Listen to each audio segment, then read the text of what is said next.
readers. I'm happy I get to read another story with you today. I wish it was in your classroom, but I have a pretty good story, a story that you may have heard before. This is called Red Riding Hood, retold and illustrated by James Marshall. And this story is a fairy tale.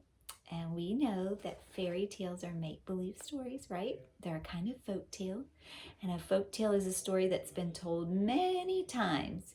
And James Marshall was inspired by the Red Riding Hood story and decided to make his own version. So we'll get to read about this today. And I want to read it to you because I want us to notice what the genre of a fairy tale has. So a fairy tale is a type of story that's written, or in this case told many times over and over again. And this type of writing has some special characteristics about the way that it's written. And if we're a reader, knowing about those characteristics can help us understand what's going to happen in the story.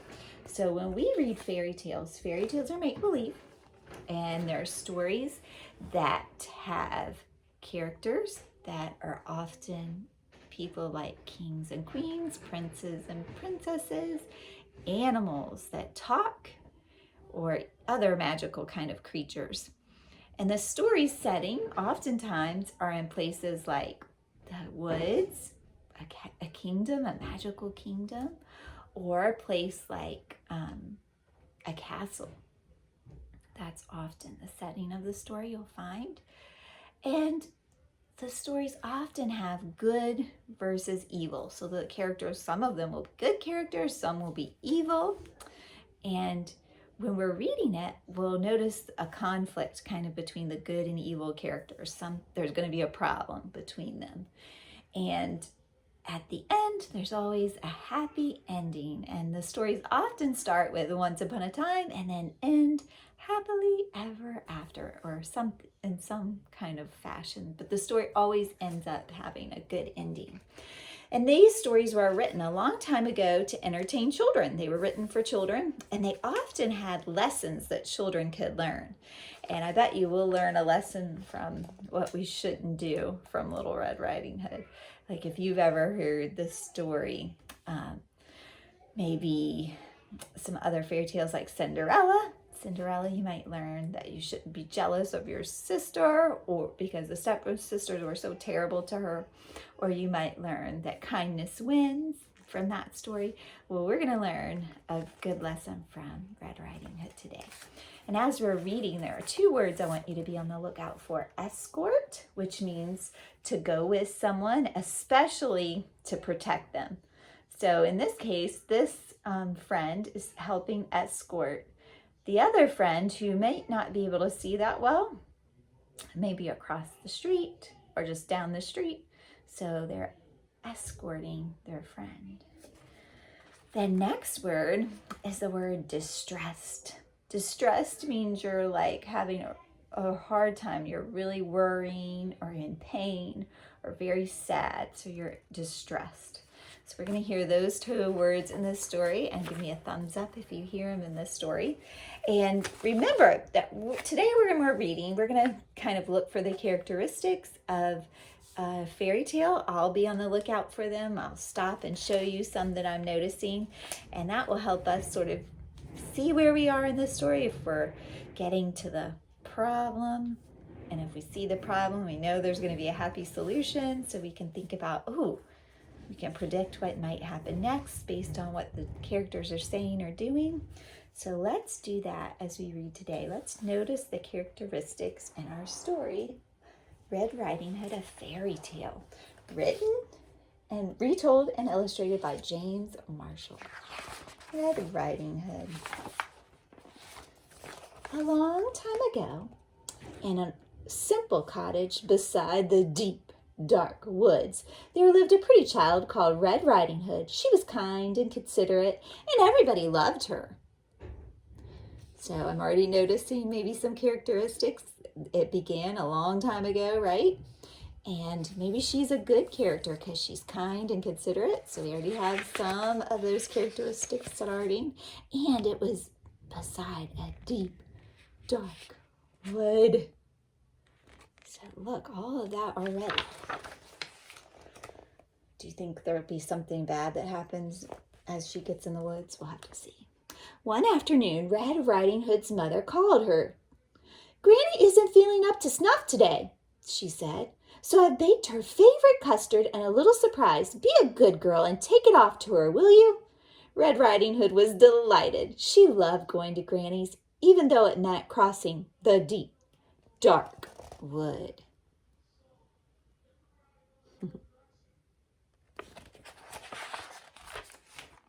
When the custard had cooled, Red Riding Hood's mother wrapped it and put it in a basket.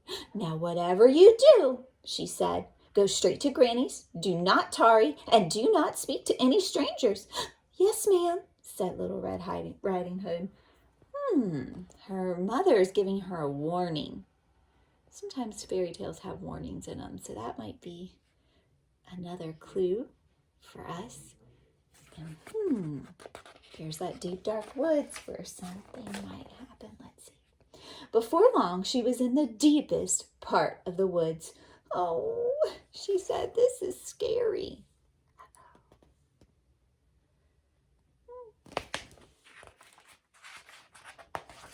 Suddenly, a large wolf appeared. "Good afternoon, my dear," he said. "Care to stop for a little chat?" "Oh, gracious me," said Little Red Riding Hood. "Mama said not to speak to any strangers."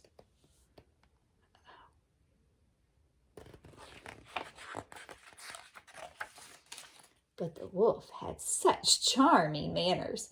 "And where are you going, sweet thing?" he said. "I'm on my way to visit Granny, who lives in a pretty yellow house on the other side of the woods. She's feeling poorly, and I'm taking her a surprise." "You don't say," said the wolf. Just then he had a delightful idea.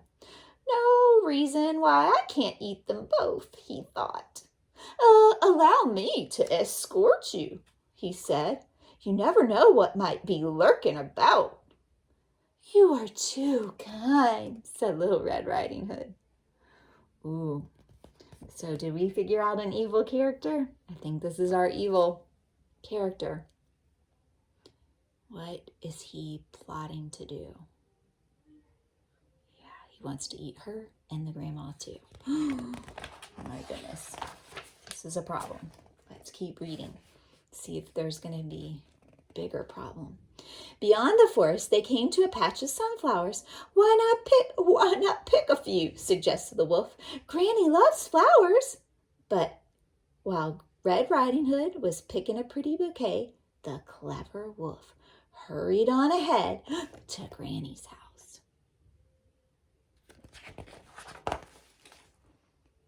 "Who is it?" called Granny.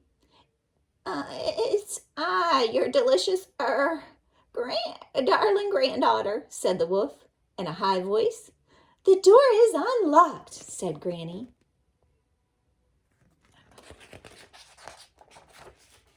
"Surprise!" cried the wolf. Granny was furious at having her reading interrupted. "Get out of here, you horrid thing!" she cried.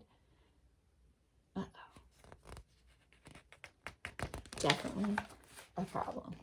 But the wolf gobbled her right up. He didn't even bother to chew. "Tasty," he said, patting his belly. "So tasty." Just then he heard footsteps on the garden path. "Here comes dessert." And losing no time, he put on Granny's cap and glasses, jumped into bed, and pulled up the covers. Now, this character has some magic about him, right? And magic often happens in fairy tales. He magically can talk and eat a whole person in one gulp. These are also fairy tale characteristics. "Who is it?" he called out in the sweetest Granny voice. "It is I, your little granddaughter," said Little Red Riding Hood. "The door is unlocked," said the wolf. Red Riding Hood was distressed, seeing her grandmother so changed. "Why, Granny," she said, "what big eyes you have!" "All the better to see you with, my dear," said the wolf. "And Granny, what long arms you have!" "All the better to hug you with, my dear," said the wolf. "And Granny, what big teeth you have!" "The better to eat you with, my dear," cried the wolf. Oh no.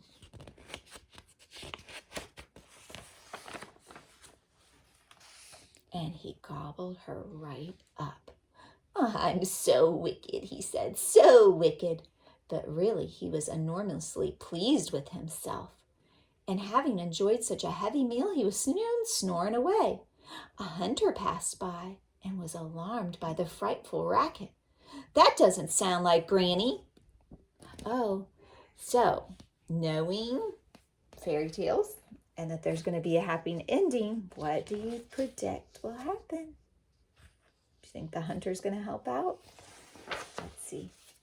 And so the brave hunter jumped in the window and got the grandma and the little Red Riding Hood out of the wolf's belly.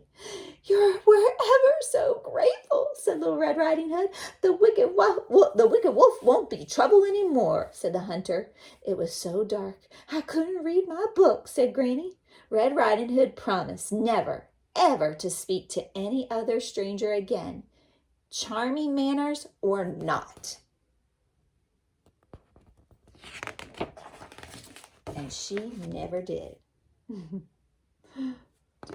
So what lesson did she learn? Never talk to strangers. So did we see a lot of characteristics about that fairy tales have? Who were some of the characters? Red Riding Hood. Was she a good one? Yeah. Granny. She's a good one. What about the wolf? He was evil. And he had some magic about him. Magic is often in fairy tales. What was he magically able to do? Gobbled up the granny and the girl, and he could talk, right? So where was the story taken? Where did the story take place? In the woods, right? And that's another place that often fairy tales happen. And let's see, what else? We got the characters, the setting, the problem. The wolf ate the granny and the granddaughter. It's a big problem. And how does the story end? Happily ever after. We didn't hear those words, but we did learn the lesson. And what was the lesson? Never talk to strangers. And little Red Riding Hood learned that. And that's the lesson that this story is supposed to teach children, right? This time.